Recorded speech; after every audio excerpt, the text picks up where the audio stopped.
Hey folks, welcome back to Max Nafe Horsemanship again. And today we're going to talk a little bit about desensitizing. And well, we're going to talk about why we do it, how we do it, and do we even need to do it. I'll cover a number of those subjects and well, not in great detail on any one because, man, I could be at this for hours if I wanted to give you a whole lot of detail on desensitizing because it can be a pretty complicated topic sometimes. It's not really complicated, but it can be to try and explain it. And this video is inspired largely by a video that I just finished watching by somebody else. And they were demonstrating on how to get fly spray on a horse that was having no part of that. Now, specifically, I actually did a video on that, actually two-part video on that about 2 years ago on how to apply fly spray to a horse. So if you want to go into that a little bit more in detail, we can go into that one. If you go back and look for that one, it's how to apply fly spray, parts 1 and 2. I don't think it's terribly hard to find, but it's a couple of years ago. So you'll have to go back a little bit through my videos to find it. And going into great detail on anything today, because that would just take way too long, and we'd probably be at this literally for hours. Now, in that video, part of what I want to address is not so much what he was doing. He does it pretty much the same as I do. And there were a few comments made in that video where people didn't quite understand why he was doing things the way he was doing and what was the point of doing what he was doing.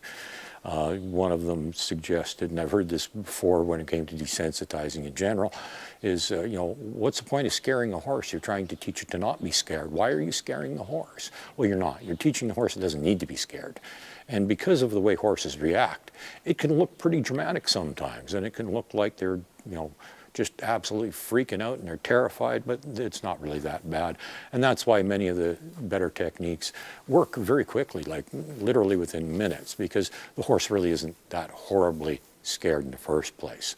But they're smart, they're wary, it's part of their instincts, and it's just, a knee-jerk reaction. This is what they do. And so it looks worse than it really is. But if you have to deal with these problems on a daily basis, well, for example, like, the video was about applying fly spray. And, if you have a problem with that, it can be a very big problem for years if you're trying to put fly spray on. However, if you actually do it properly, it only takes a matter of a few minutes to do it properly. Well, okay, several minutes. All depends how good you are at it, and it depends on the horse. In today's video, I'm not going to go into great detail on anything when it comes to desensitizing, but I'm going to talk a little bit about why we do it and how we do it, the balance of doing it, and in some cases, do we even need to do it? Because one of the other comments that I heard before is, what's the point? Why are we doing this? Is it worth doing this? Well, yeah, I think it is, actually. And I'm going to explain to you why in just a second here, and I'll give you just a couple of examples. We're back with you. But I want to show you a few things. And, oh, by the way, this horse isn't always super good about getting the halter put on. I'm going to do another video on that one, so make sure you check back, because eventually we are going to do a video on haltering a horse, and there's more than one way to do it.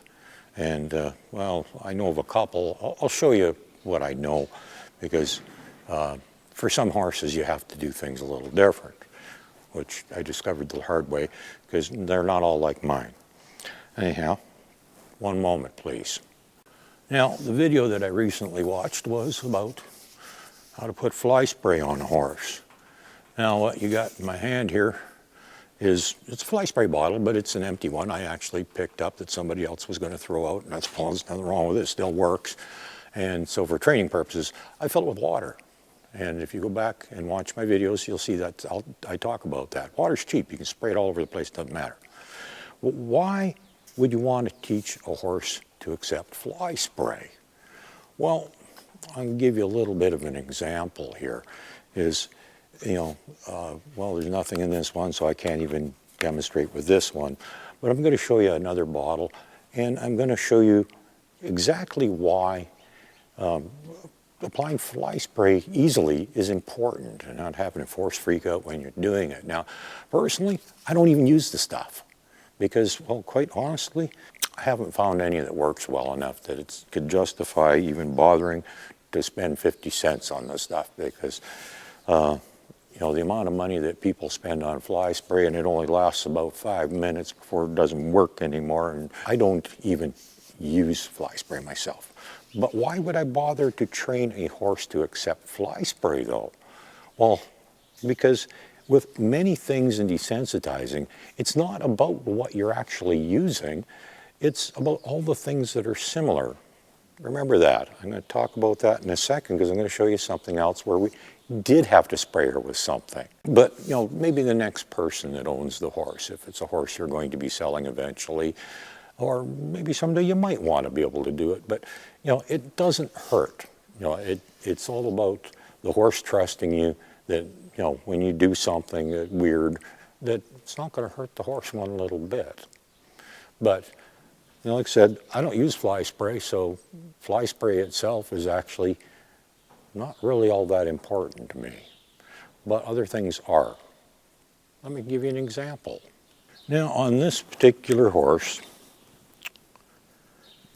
right here on her shoulder, if you look close, you'll notice there's a little black mark there. That's actually a scar. That's gray horses, when they get scars, they show up as black. Well, at one time, she had a rather significant wire cut right there on her shoulder. And as part of the treatment of it, to make sure it kept clean and not infected, I had to spray her with, I'll keep the label hidden because you don't need to see, because you probably can't even buy this where you live. But I had to apply this stuff, which is not fly spray. This is a first aid spray. And we had to be able to spray it on that shoulder every day. So why would you teach a horse to accept fly spray? Well, because it's not necessarily about the fly spray. It's about all kinds of things in spray bottles. And in this case, it was a first aid spray that we had to spray on a wound that was healing to make sure it stayed clean and not infected and all that good stuff. Other applications, well, maybe you want to spray some of that mane and tail stuff on that helps detangle so you can comb out the mane and tail real nice. You know, that's the kind of stuff a lot of people do. Even if you're not using fly spray, there just might be something that you want to be able to spray on your horse. And by desensitizing it to fly spray, you accomplish that. And, well, in the case of this one, like I said, you know, she had that little wound on her shoulder there. And that's kind of important to be able to look after that. Keep it clean, keep it from getting infected, all that good stuff. In my hand now, I have my flag. Well, one of my flags anyhow. And one of the things that people do is they desensitize their horse to a flag, and you know, they'll throw it over the back and, you know, wave it around. And well, when I'm waving it around, I mean, it doesn't, now this doesn't apply to just flags. This could be your training stick, your lunge whip. It could be just about anything you use for directing the horse. And you know, if I'm just standing here waving it around while I talk, it means absolutely nothing. But what could this be similar to that might bother the horse if you don't desensitize it to this? Is, well, maybe a banner, maybe a flag on a flagpole, maybe a curtain blowing out the window. And literally, I've seen that happen. Horse freaked out. It was open and curtain blew out and scared the horse. Serious.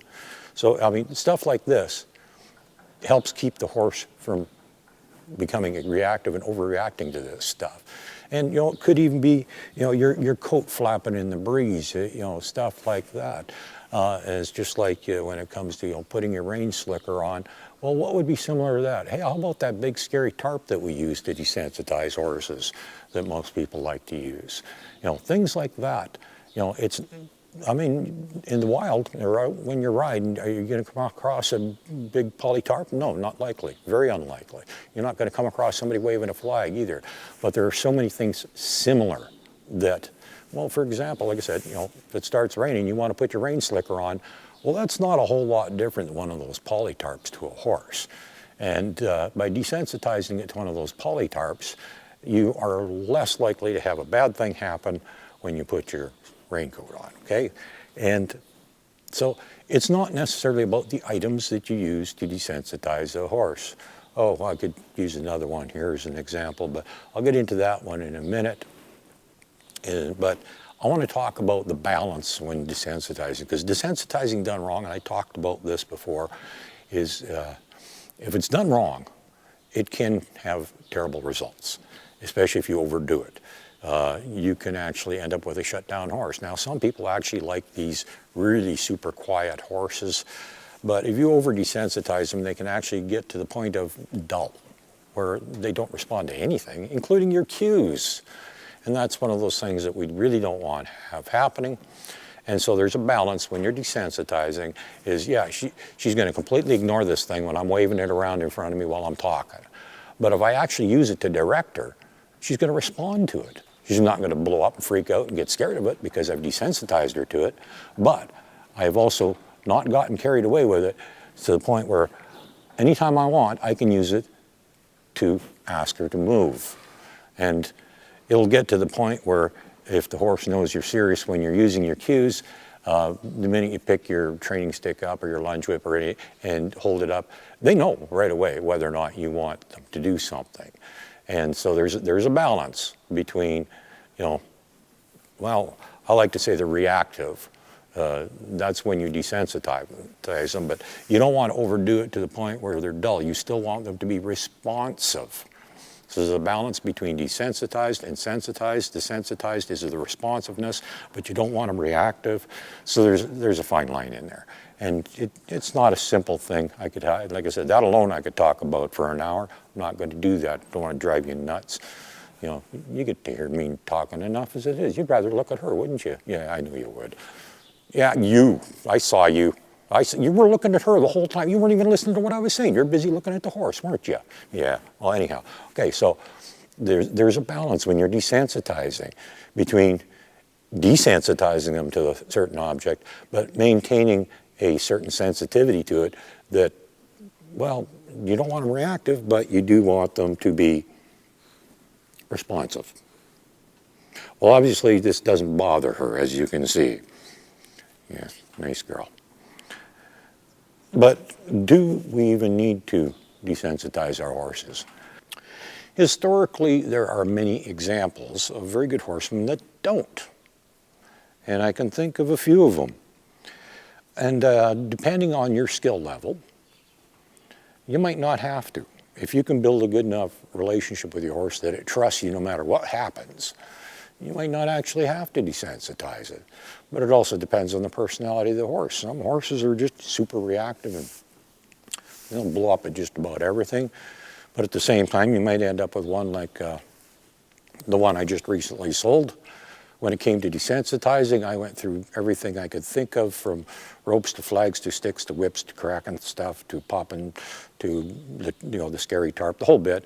Absolutely nothing bothered that horse. So did I do any desensitizing with that one? No, because I couldn't find anything that bothered him. Weird horse. But just before we pack it in here on the subject of desensitizing, but like I said, remember, you want that balance, because this flag, I don't want her freaking out over it.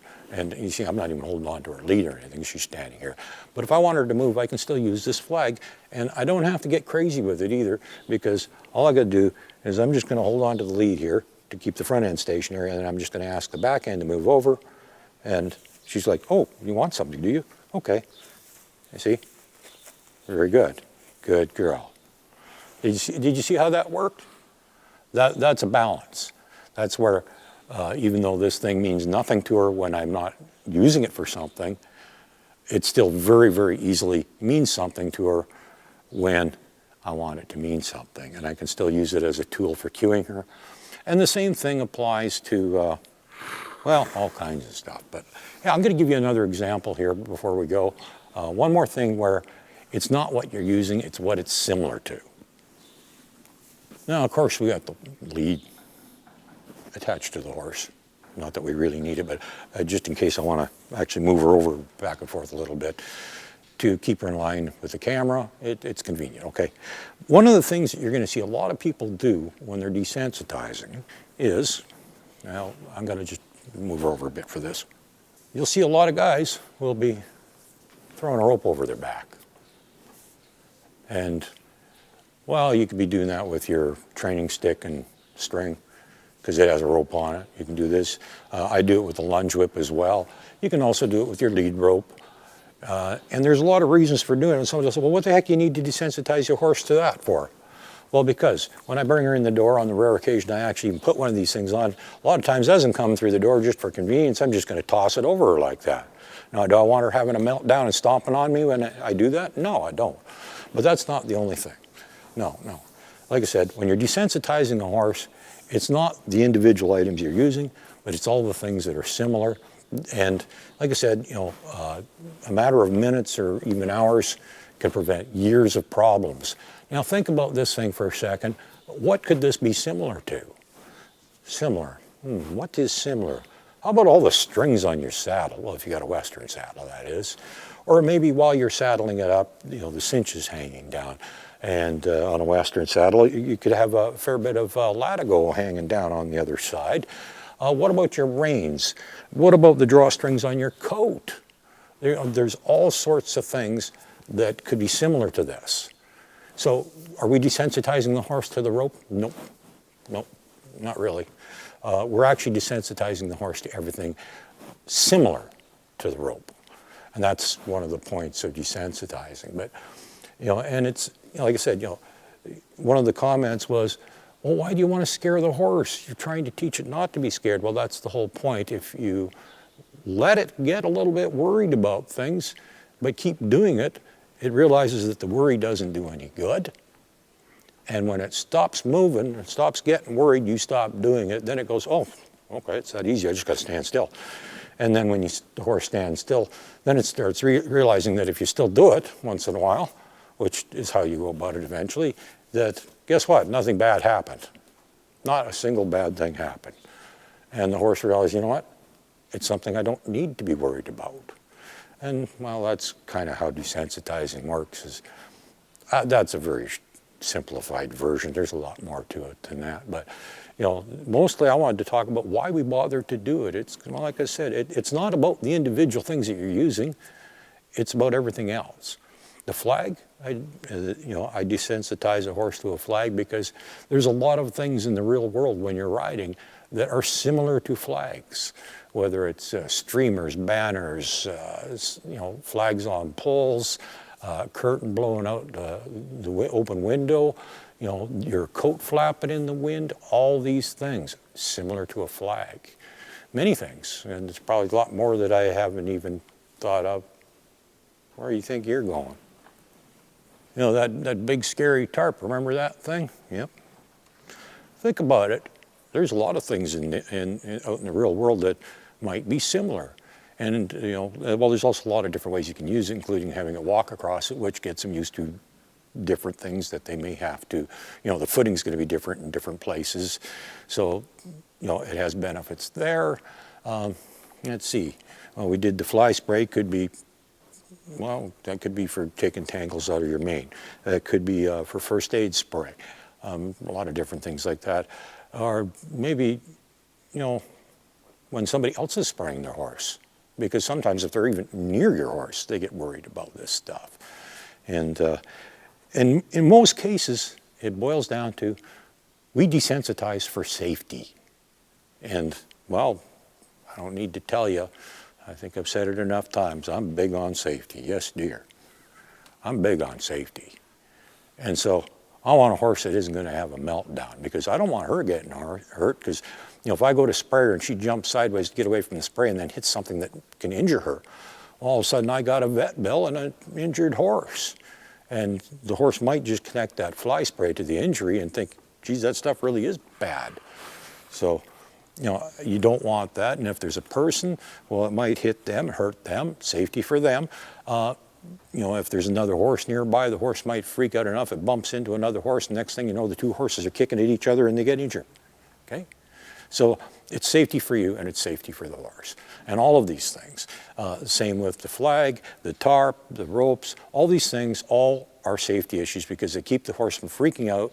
And in every case where the horse gets worried about things, there is a risk that you or the horse can get injured.